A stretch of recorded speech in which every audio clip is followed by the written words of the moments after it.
हाँ तो दोस्तों, इस वीडियो के अंदर हम ग्लोब सिक्योर टेक्नोलॉजीज के आईपीओ के बारे में बात करेंगे और जानेंगे कि इस आईपीओ के अंदर आपको कितना लिस्टिंग गेन हो सकता है और आपको इस आईपीओ में अप्लाई करना चाहिए या नहीं। चलिए शुरू करते हैं।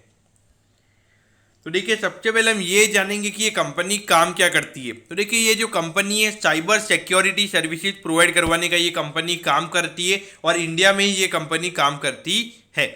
उसके अलावा अगर हम देखेंगे तो कंपनी ने बहुत सारे साइबर सिक्योरिटी के जो प्रोजेक्ट्स हैं, इंफ्रास्ट्रक्चर हो या फिर डिजिटल ट्रांसफॉर्मेशन के जो प्रोजेक्ट्स हैं वो कंपनी ने किए हुए हैं। यहाँ इंस्टीट्यूशन के लिए भी ये कंपनी प्रोजेक्ट करती है और अगर एज एन इंडिविजुअल भी वहाँ पे अगर कोई प्रोजेक्ट आ रहा है तो वो प्रोजेक्ट भी ये कंपनी करती है।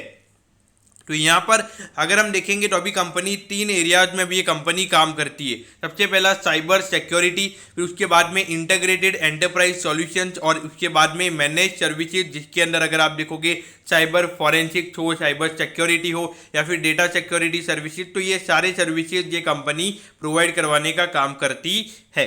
तो करंटली अगर हम देखेंगे तो कंपनी के अंदर अभी सिर्फ 16 एम्प्लॉयज अभी कंपनी के अंदर काम कर रहे हैं। तो देखिए, 16 एम्प्लॉयज काफ़ी छोटी सी कंपनी नज़र आती है।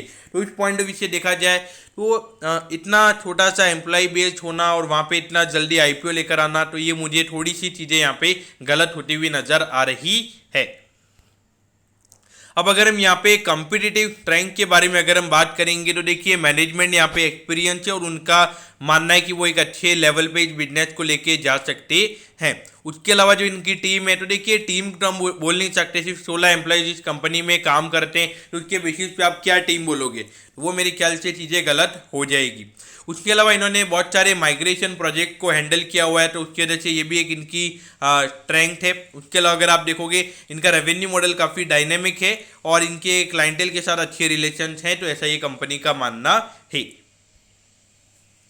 अब यहाँ पे जो आईपीओ के थ्रू जो पैसा आने वाला है तो उसे कंपनी कैसे यूज करने वाली है। तो देखिए, जो नॉर्मली वर्किंग कैपिटल के रिक्वायरमेंट है उसे कंपनी फुलफिल करेगी और नॉर्मली जो जनरल कॉर्पोरेट पर्पसेज है उसके लिए ये आईपीओ कंपनी का आ रहा है। तो देखिए, यहाँ पर अगर हम कंपनी के प्रमोटर्स की बात करेंगे, मिस्टर राघवन राजकुमार ये कंपनी के प्रमोटर्स और मिस्टर सारावंदन नारायण स्वामी ये कंपनी के प्रमोटर्स हमें नजर आते हैं। तो देखिए, 2019 में अगर हम देखेंगे तो कंपनी के जो टोटल एसेट का नंबर था वो था 15 करोड़ पे और अभी कंपनी के जो टोटल एसेट का नंबर है वो आया है 27 करोड़ पे। तो देखा जाए एक अच्छे लेवल पे ये जो एसेट का नंबर है कंपनी का ग्रो हुआ है।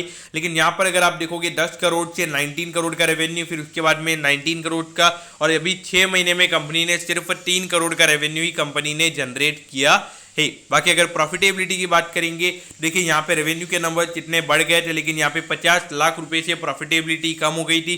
उसके बाद अगर हम देखेंगे तो 1 करोड़ का नेट प्रॉफिट आ गया था, लेकिन अगर हम अभी 6 महीने में देखेंगे तो सिर्फ 11 लाख रुपए का प्रॉफिट इस कंपनी ने कमाया है। तो देखिए, ये जो नंबर्स है ये यहाँ पे काफ़ी छोटे। तो देखिए, आजकल अगर आप देखोगे एक नॉर्मल 11 लाख रुपए 6 महीने में कमाना कौन सी बड़ी बात है।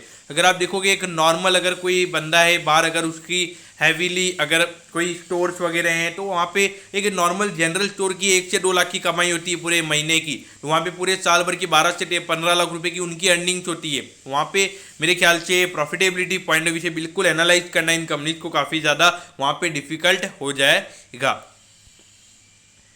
तो देखिए, 23 मई को ये आईपीओ ओपन होने वाला है और 25 मई को ये आईपीओ क्लोज हो जाएगा। तो यानी कि यहाँ पे 25 मई को ये आईपीओ क्लोज हो जाएगा और एक और आईपीओ है और वो भी 25 को ही क्लोज होने वाला है। तो 29 के ऊपर यहाँ पे 29 के प्राइस पर यहाँ पे शेयर दिए जा रहे हो, 4000 शेयर्स का यहाँ पे लॉट है। यानी कि अराउंड अगर आप देखोगे तो 1,16,000 रुपये यहाँ पे एक लॉट के लिए लगने वाले हैं। 10 करोड़ का ये आईपीओ है और ये पूरा फ्रेश इशू है, यानी कि पूरा पैसा कंपनी के पास जाने वाला है।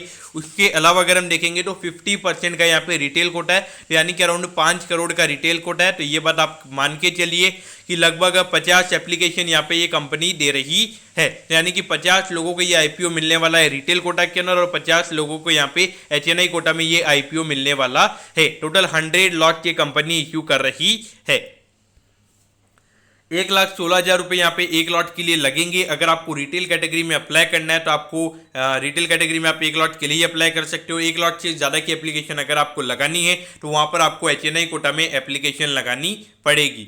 अब यहाँ पे आपको क्या इस आईपीओ में अप्लाई करना चाहिए, देखिए मेरे ख्याल से जो कंपनी के फाइनेंशियल्स है वो यहाँ पे बिल्कुल भी अच्छे नजर नहीं आते, खास करके ग्रोथ पॉइंट ऑफ व्यू से पिछले 3 से 4 साल में कोई फाइनेंशियल्स में अभी इतनी ज़्यादा ग्रोथ देखने को नहीं मिली है। और खास करके अगर आप देखोगे तो अभी आईपीओ मार्केट में थोड़ा जो रिस्पॉन्स है, थोड़ा अगर आप देखोगे जो डिमांड है आईपीओ मार्केट की वो थोड़ी सी अभी कम हुई है। तो वहाँ पे मुझे लगता है कि भले ही एक बार के लिए सब्सक्रिप्शन अच्छा हो जाए, लेकिन जो डिमांड पॉइंट ऑफ व्यू से अगर हम बात करेंगे, अगर उतनी डिमांड नहीं है तो listing gain point of view से जो 50-60% के लिस्टिंग गेन्स हम देखते थे तो वो यहाँ पे हो सकता है कि आपको यहाँ पे नहीं मिले। तो उस पॉइंट ऑफ व्यू से मेरे ख्याल से देखिए long term point of view से तो डेफिनेटली अवॉइड करना ही सही रहेगा। लेकिन अगर मैं listing gain point of view से अगर मैं बात करूंगा तो वहाँ पे अगर मिनिमम अराउंड 15 से 20 टाइम का सब्सक्रिप्शन अगर इस आईपीओ में होता है तो ही मेरे ख्याल से आपने अप्लाई करना चाहिए, बाकी मेरे ख्याल से आपने टोटली अवॉइड करना ही सही रहेगा।